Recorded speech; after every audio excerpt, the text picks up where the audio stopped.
Hello student, this is Sanchita Pal. Welcome back to my channel বংবায়ালানেট। বংবায়ালানেটে তোমাদের 30 ডেজ লাইফ সায়েন্সের সিরিজ চলছে এনএম জিএনএম পরীক্ষার জন্য। তার আজকে ডে 7। এই ডে 7-এও 20খানা কোশ্চেন রয়েছে। এই 20খানা কোশ্চেনের সাথে থাকবে কিছু এক্সট্রা ইনফরমেশন, যেগুলো তোমাদেরকে অন্য কোশ্চেন সলভ করতে হেল্প করবে। আশা করি এই সিরিজটি তোমাদের জন্য খুব উপকৃত হতে চলেছে। তোমরা পুরো সিরিজের সমস্ত ভিডিওগুলো দেখতে থাকো। এর আগের 6টা ভিডিও তোমরা যারা দেখোনি, এএনএম জিএনএম 2024 বলে প্লেলিস্ট করা রয়েছে আমার চ্যানেলে, দেখে নিতে পারো। আর এছাড়াও এএনএম জিএনএম এর প্রিভিয়াস ইয়ারের কোশ্চেন আনসার যদি সলভ চাও, সেটাও আমার চ্যানেলে প্লেলিস্ট করা রয়েছে, দেখে নিতে পারো। তোমাদের কিন্তু প্রিপারেশনের জন্য প্রিভিয়াস ইয়ারের কোশ্চেনগুলোকে ফলো করা খুব দরকার। তো সেই জন্য এই সমস্ত যে সেটগুলো আমি বানাচ্ছি, সবই কিন্তু প্রিভিয়াস ইয়ারকে ফলো করেই কোশ্চেনগুলো বানানো রয়েছে। তো সেই জন্য তোমরা পুরো ভিডিও দেখতে থাকো, না স্কিপ করে। আর কতগুলো আনসার নিজেরা পারলে সেটাও কিন্তু কমেন্ট করে জানিও। সিরিজগুলো যদি ভালো লেগে থাকে অবশ্যই একটা লাইক করো, আর বন্ধুদের সাথে কিন্তু শেয়ার করতে ভুলে যেও না। লাস্টে কমেন্ট বক্সে অবশ্যই জানিয়ে যাবে কতগুলো করে নিজেরা করতে পারলে। তো চলো আর দেরি না করে আজকের ক্লাসটা স্টার্ট করে দিই। প্রথম কোয়েশ্চেন কি রয়েছে দেখো, নিচের কোন জোড়টি সঠিক? এখানে 4টে অপশান রয়েছে: আদা, সাকার, পেঁয়াজ বাল্ব, ক্ল্যামাইডোমোনাস কনিডিয়া, ইস্ট জুরেনু। এখানে যে অপশানগুলো দেওয়া রয়েছে সেগুলো হলো কোনটা কোন পদ্ধতিতে জনন সম্পন্ন করে। তার এখানে যে সঠিক আনসারটা হয়ে যাবে সেটা হবে পেঁয়াজ বাল্ব। অপশান খয়েরটা হয়ে যাবে সঠিক আনসার। এরপরে 2-এর দাগের কোশ্চেন রয়েছে দেখো, জোড় কলম পদ্ধতিতে স্টক ও শিয়ন। এখানে শিয়ন হবে, তো এটা একটু অটো কারেক্ট হয়ে সিয়াচেন হয়ে গেছে, সিয়াচেন হবে না, স্টক ও শিয়ন হবে। স্টক ও শিয়নকে যে জোড়া লাগানো হয় সেটা কোন কলা থেকে কোন কলা? জাইলেম কলা থেকে জাইলেম কলা, ক্যাম্বিয়াম থেকে ক্যাম্বিয়াম, পিত থেকে পিত, নাকি ফ্লোয়েম থেকে ফ্লোয়েম? দেখো, আমরা যখন জোড় কলম পদ্ধতিতে স্টক আর শিয়নকে জোড়া লাগাই, এইভাবে স্টক আর শিয়নটাকে জোড়া লাগানো হয়। এই যে স্টক আর শিয়ন দুটো গাছকেই কিন্তু ক্যাম্বিয়াম থেকে ক্যাম্বিয়াম কলা পর্যন্ত চাঁচতে হয়, তারপরেই জোড়া লাগানো সম্ভব হয়। তো সেই জন্য অপশান খয়েরটা হয়ে যাবে এখানে সঠিক আনসার।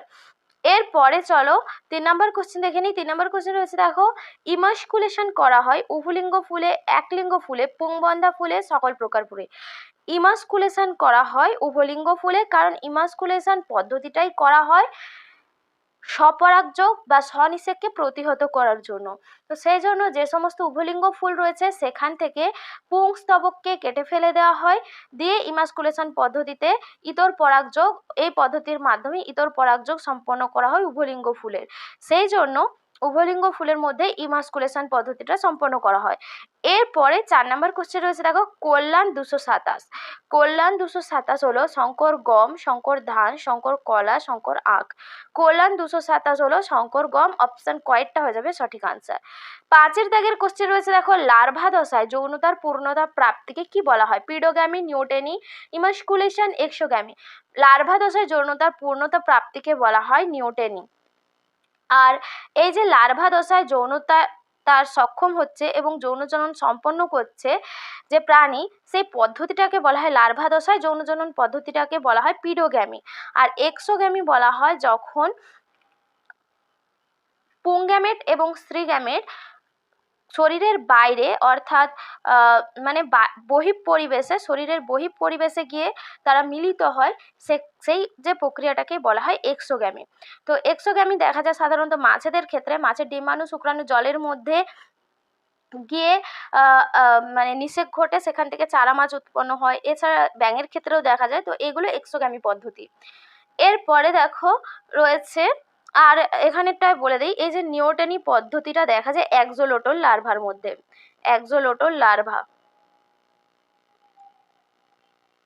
এক্সোলোটল লার্ভা, এটা মনে রাখবে।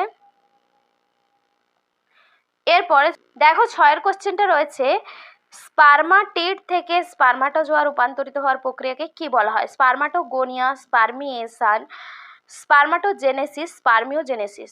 দেখো, এখানে স্পার্মাটিড থেকে স্পার্মাটোজোয়া অর্থাৎ অপরিণত শুক্রাণু থেকে পরিণত শুক্রাণু রূপান্তরিত হওয়ার প্রক্রিয়াকে বলা হয় স্পার্মিওজেনেসিস। অপশান ঘয়টা হয়ে যাবে সঠিক আনসার। বাকি অপশানগুলো দেখো এখানে স্পার্মাটোজেনেসিস, এই স্পার্মাটোজেনেসিস প্রক্রিয়াটা হলো শুক্রাণু মাতৃকোষ থেকে শুক্রাণুকে উৎপাদন হওয়ার যে প্রক্রিয়া, শুক্রাণু মাতৃকোষ থেকে শুক্রাণু উৎপন্ন হওয়ার যে প্রক্রিয়া সেটাকেই বলা হয় স্পার্মিয়েশন। এরপরে দেখো রয়েছে স্পার্মাটোজেনেসিস বলা হয় শুক্রাণু মাতৃকোষ থেকে শুক্রাণু অপত্য শুক্রাণু উৎপন্ন হওয়ার যে পদ্ধতি সেটাকে বলা হয় স্পার্মাটোজেনেসিস। এরপরে স্পার্মিয়েশন পদ্ধতিটা রয়েছে। স্পার্মিয়েশন দেখো যখন এই শুক্রাণু অপরিণত অবস্থায় স্যাটোলির কোষের মধ্যে এদের মাথাটা প্রথিত থাকে, স্যাটোলির কোষ থেকে ওরা পুষ্টি সংগ্রহ করে। তো সেই স্যাটোলির কোষ থেকে যখন শুক্রাণুর মাথাটা বাইরে বেরিয়ে আসে, কোষ থেকে নির্গত হয়, শুক্রাণুটা সম্পূর্ণ স্যাটোলির কোষ থেকে নির্গত হয়, সেই প্রক্রিয়াটাকেই বলা হয় স্পার্মিয়েশন প্রক্রিয়া। তো এই ছিল বাকি অপশানগুলো। এরপরে 7 নম্বর কোশ্চেন রয়েছে দেখো, অ্যামিনোফাইং ব্যাকটেরিয়া হলো ব্যাসিলাস, নাইট্রোসোমোনাস, অ্যাজিটোব্যাক্টর, ক্লস্ট্রিডিয়াম। অ্যামিনোফাইং ব্যাকটেরিয়া অবশ্যই হবে ব্যাসিলাস। এরপরে 8 দাগের কোশ্চেন রয়েছে, অম্ল বৃষ্টিতে পিএইচ এর মাত্রা কেমন থাকে? 6.5 এর কম, 5.6 এর কম, 7 এর কম, 6 এর কম। দেখো অম্ল বৃষ্টিতে পিএইচ এর মাত্রা থাকে 5.6 এর কম। এরপরে 9 দাগের কোশ্চেন রয়েছে, নিম্নলিখিত কোনটি ইনসিটু সংরক্ষণের মধ্যে পড়ে? ইনসিটু সংরক্ষণ মানে কোনো প্রাণীকে যখন তার নিজস্ব পরিবেশে সংরক্ষণ করা হয় সেটাকেই বলা হয় ইনসিটু সংরক্ষণ। এখানে 4টে অপশন দেখো, অভয়ারণ্য, চিড়িয়াখানা, বোটানিক্যাল গার্ডেন, ক্রায় সংরক্ষণ। এখানে যে সঠিক অপশানটি হয়ে যাবে সেটা হয়ে যাবে অভয়ারণ্য। অভয়ারণ্য কিন্তু একটা জঙ্গলের মধ্যে যখন সেই জঙ্গলে যে সমস্ত প্রাণীরা আছে তাদেরকে যখন সংরক্ষিত করা হচ্ছে সেটাকে অভয়ারণ্য বলা হচ্ছে। তো এই অভয়ারণ্য কিন্তু ইনসিটু সংরক্ষণের মধ্যেই পড়ে। কিন্তু চিড়িয়াখানা, বোটানিক্যাল গার্ডেন, ক্রায় সংরক্ষণ এই সমস্ত জায়গাতে কি করা হয়, উদ্ভিদ বা প্রাণীকে বা উদ্ভিদের কোনো দেহের অংশ বা প্রাণীর কোনো দেহের অংশকে সংরক্ষণ করা হয়। তো তাদের মতন পরিবেশ বানিয়ে সেখানে তাদেরকে সংরক্ষণ করা হয়। তো সেই জন্য এটাকে বলা হয় এক্সিটিউ সংরক্ষণ। এই বাকি 3টে অপশন এক্সিটিউ সংরক্ষণের মধ্যে পড়ে, অভয়ারণ্য, ইনসিটিউ সংরক্ষণ। এই ধরনের কোশ্চেন কিন্তু তোমাদের প্রতিবারই তোমরা পরীক্ষায় দেখতে পারবে, তাই জন্য স্টার মার্ক দিয়ে দিলাম। এরপরে 10 কোশ্চেন রয়েছে দেখো, ভিনিগারের স্বাদ টক হয় এর কারণ কি? Lactic acid, fumaric acid, acetic acid, butyric acid. দেখো ভিনিগারের স্বাদ যে টক হয় এটা হয় অ্যাসিটিক অ্যাসিডের জন্য। অপশন গয়েরটা হয়ে যাবে সঠিক আনসার। এরপরে 11 নম্বরের কোশ্চেন রয়েছে দেখো, ঘুমের বড়িতে প্রধান উপাদান কি থাকে? বারবিচুরেট, আফিম, হেরোইন, মরফিন। ঘুমের বড়িতে প্রধান উপাদান যেটা থাকে সেটা হলো বারবিচুরেট। অপশন কয়েকটা হয়ে যাবে সঠিক আনসার। এই বারবিচুরেট হলো একটা সিডেটিভ প্রকৃতির ড্রাগ, সিডেটিভ প্রকৃতির ড্রাগ যেটা ঘুমের ওষুধের মধ্যে ব্যবহার করা হয়। বাকি যে অপশনগুলো রয়েছে আফিম, হেরোইন, মরফিন এগুলো সব উত্তেজক প্রকৃতির ড্রাগ। এই ধরনের অপশানও কিন্তু পরীক্ষায় আসে। কোনো একটা অপশান দিয়ে দিল, ধরো দিয়ে দিল বারবিচুরেট কি প্রকৃতির ড্রাগ, সিডেটিভ, উত্তেজক, এরকম 4টে অপশান দিয়ে দেবে, তাহলে এখানে হবে বারবিচুরেট সিডেটিভ প্রকৃতির ড্রাগ। কিন্তু আফিম, হেরোইন, মরফিন এগুলো সব উত্তেজক প্রকৃতির ড্রাগ। আর ঘুমের বড়ির প্রধান উপাদান হলো বারবিচুরেট। চলো এরপরে 12 কোশ্চেনটা দেখে নিই। ইনজেকশনের মাধ্যমে দেহে যে অনাক্রমতা সৃষ্টি করা হয় সেটা কি ধরনের অনাক্রমতা? সহজাত সক্রিয়, সহজাত নিষ্ক্রিয়, অর্জিত সক্রিয়, অর্জিত নিষ্ক্রিয়। এখানে দেখো যে অপশানগুলো, যেটা সঠিক অপশান এখানে হয়ে যাবে সেটা হবে অর্জিত। এখানে যেটা সঠিক হয়ে যাবে সেটা অপশান ঘয়েরটা, অর্জিত নিষ্ক্রিয়। অর্জিত নিষ্ক্রিয় এটা হবে ইনজেকশনের মাধ্যমে যখন আমাদের দেহে কোনো অনাক্রমতা সৃষ্টি করা হয় সেটা অর্জিত নিষ্ক্রিয় অনাক্রমতা সৃষ্টি হয়। এরপরে অর্জিত সক্রিয় কোনটা? যখন ভ্যাকসিনেশনের মাধ্যমে দেহে অনাক্রমতা গড়ে তোলা হয় ভ্যাকসিনেশন পদ্ধতিতে, সেটাকেই বলা হয় হচ্ছে গিয়ে অর্জিত সক্রিয় অনাক্রমতা সৃষ্টি হয় তার মাধ্যমে। আর সহজাত নিষ্ক্রিয়, এই যে মাতৃদেহ থেকে যে অ্যান্টিবডিগুলো আমাদের শরীরে ভ্রূণের দেহে প্রবেশ করে তার মাধ্যমে যে অনাক্রমতা সৃষ্টি হয়, মাতৃদেহ থেকে ভ্রূণের দেহে যে অনাক্রমতা গড়ে ওঠে অ্যান্টিবডির সাহায্যে, সেটাকে বলা হয় সহজাত নিষ্ক্রিয়। আর সহজাত সক্রিয় হলো যখন আমাদের দেহে কোনো বাইরে থেকে ভাইরাস বা ব্যাকটেরিয়া প্রবেশ করে তখন তাদেরকে আমাদের দেহের মধ্যে যে শ্বেত রক্তকণিকা থাকে সেগুলোকে ধ্বংস করে ফেলে, এটাকে বলা হয় সজাত সক্রিয়। এটা আমরা কিন্তু মানে প্রকৃতিগতভাবেই পেয়ে থাকি, সেই জন্য এগুলোকে সজাত সক্রিয় বলা হচ্ছে। সজাত নিষ্ক্রিয়টা মাতার দেহ থেকে যখন ভ্রূণের দেহে অ্যান্টিবডি যায় তার ফলে ভ্রূণের দেহে যে প্রতিরোধ ক্ষমতা গড়ে ওঠে, অনাক্রম্যতা গড়ে ওঠে, সেটাকেই বলা হয় সজাত নিষ্ক্রিয়। আর ওর সজাত সক্রিয় হচ্ছে ভ্যাকসিনেশনের মাধ্যমে যে অনাক্রম্যতা গড়ে তোলা হয় সেটাকে বলা হয় সহজাত হচ্ছে অর্জিত সক্রিয় অনাক্রম্যতা। আর অর্জিত নিষ্ক্রিয়টা হচ্ছে গিয়ে ইঞ্জেকশনের মাধ্যমে। এগুলো কিন্তু একটুখানি জটিল জিনিস, তো মনে রাখবে, এগুলো আসতে পারে পরীক্ষায়। এরপরে 13 নম্বরের কোশ্চেন রয়েছে, দেখো মানব দেহে বৃহত্তম গ্রন্থি কোনটি? পিটুইটারি, অগ্ন্যাশয়, যকৃৎ, থাইরয়েড। মানব দেহে বৃহত্তম গ্রন্থি হবে যকৃৎ গ্রন্থি। এরপরে 14 কোশ্চেন রয়েছে, দেখো খুব ইম্পর্টেন্ট একটা কোশ্চেন।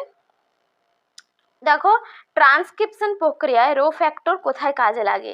ট্রান্সক্রিপশন যে প্রক্রিয়াটা সম্পন্ন হয় এই প্রক্রিয়াটাতে রো ফ্যাক্টর কোথায় কাজে লাগে? প্রারম্ভিক দশায়, সম্প্রসারণ দশায়, সমাপ্তি দশায়, উভয় দশাতেই। ক আর খ উভয় দশাতেই। ট্রান্সক্রিপশন প্রক্রিয়া যে হচ্ছে একটা প্রক্রিয়া, যে প্রক্রিয়ায় কি হয়, ডিএনএ থেকে আরএনএ সৃষ্টি হয়। ডিএনএ থেকে আরএনএ সৃষ্টি হওয়ার যে পদ্ধতি সেটাকেই বলা হয় ট্রান্সক্রিপশন প্রক্রিয়া। এই ট্রান্সক্রিপশন প্রক্রিয়ায় সমাপ্তি দশায় রো ফ্যাক্টর কাজে লাগে। এরপরে 15 কোশ্চেনটা দেখো, এটাও একটা ইম্পর্টেন্ট কোশ্চেন রয়েছে। এই লাস্টের দিকের কোশ্চেনগুলো কিন্তু সব স্ট্যান্ডার্ডিটি মেনটেন করে করা রয়েছে। স্ট্যান্ডার্ড কোশ্চেন পড়লে এই ধরনের কোশ্চেনই তোমরা দেখতে পাবে। দেখো একটি ক্লোভার পাতার মতো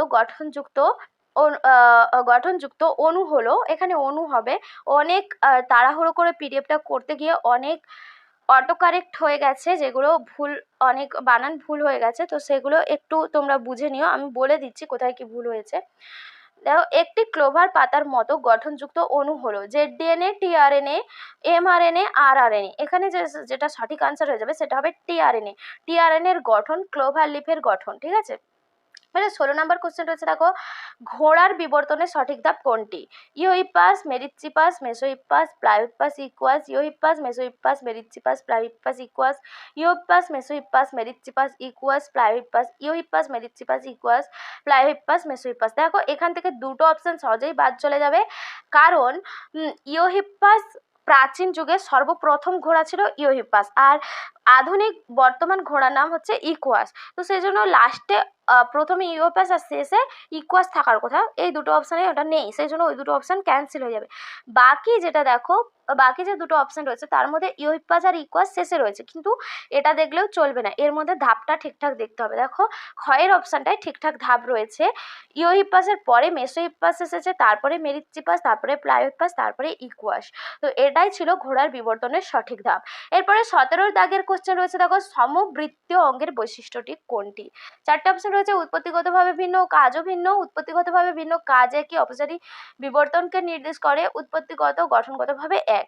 এখানে যে সঠিক অপশনটি হয়ে যাবে উৎপত্তিগতভাবে ভিন্ন আর কাজ একই যে সমস্ত অঙ্গে তাদেরকে বলা হয় সমবৃত্তীয় অঙ্গ, যেমন বাদুড়ের ডানা, পতঙ্গের ডানা, এগুলো যেগুলো উড়তে সাহায্য করে, মশার ডানা উড়তে সাহায্য করে, সেগুলোই হলো এদের কাজ একই বলে এদেরকে বলা হয় সমবৃত্তীয় অঙ্গ। ঠিক আছে, বুঝতে পেরেছো?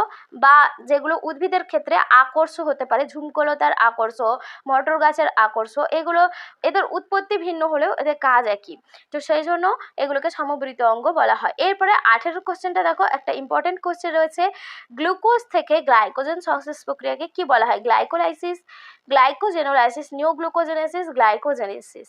দেখো এখানে আগে আমাদেরকে দেখতে হবে কোথা থেকে কি সংশ্লেষণ হচ্ছে, গ্লুকোজ থেকে গ্লাইকোজেন সংশ্লেষ হচ্ছে, এই প্রক্রিয়াকে বলা হয় গ্লাইকোজেনেসিস। দেখো অপশন ঘয়েরটা হয়ে যাবে সঠিক আনসার। এবারে এগুলো কিভাবে বুঝবে, বোঝার একটা টেকনিক তোমাদেরকে আমি বলে দিচ্ছি। দেখো যেখানে থাকবে জেনেসিস, জেনেসিস মানেই ভাবে ওখানে কিছু একটা সংশ্লেষিত হচ্ছে। এবার দেখো এই পদ্ধতিটার নামই গ্লাইকোজেনেসিস, তাহলে কি সংশ্লেষ হচ্ছে? গ্লাইকোজেন সংশ্লেষ হচ্ছে। আর কোথা থেকে সংশ্লেষ হবে? অবশ্যই গ্লুকোজ থেকে গ্লাইকোজেন সংশ্লেষ হবে, তো সেই জন্য এই প্রক্রিয়াটাকে গ্লাইকোজেনেসিস বলা হচ্ছে। আর বাকি যে অপশানগুলো রয়েছে দেখো, গ্লাইকোলাইসিস, এই গ্লাইকোলাইসিস প্রক্রিয়াতে গ্লুকোজ, লাইসিস কথাটার অর্থ মানে ভেঙে যায়, এখানে গ্লুকোজ থেকে পাইরুভিক অ্যাসিড উৎপন্ন হয়, গ্লুকোজ থেকে পাইরুভিক অ্যাসিড উৎপন্ন হয়।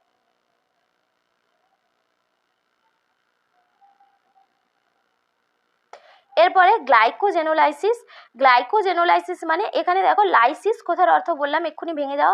গ্লাইকোজেনোলাইসিস মানে গ্লাইকোজেন ভেঙে যাবে, গ্লাইকোজেন ভেঙে কি সৃষ্টি হবে? গ্লুকোজ সৃষ্টি হবে।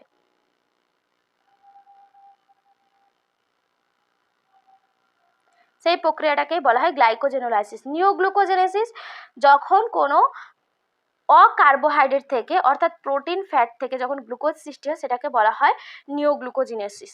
তো এই ছিল সমস্ত পদ্ধতিগুলো। এরপরে 19 নম্বরের কোশ্চেন দেখো, ফার্মেন্টেশন প্রক্রিয়ার উপজাত বস্তু কি? ফার্মেন্টেশন বা সন্ধান প্রক্রিয়া এর উপজাত বস্তু কার্বন ডাইঅক্সাইড ও জল, ethyl alcohol, carbon dioxide, ethyl alcohol, জল, গ্লুকোজ ও কার্বন ডাইঅক্সাইড। দেখো ফার্মেন্টেশন প্রক্রিয়ায় উপজাত বস্তু হলো ইথাইল অ্যালকোহল আর কার্বন ডাইঅক্সাইড। অপশন খয়েরটা হয়ে যাবে সঠিক আনসার।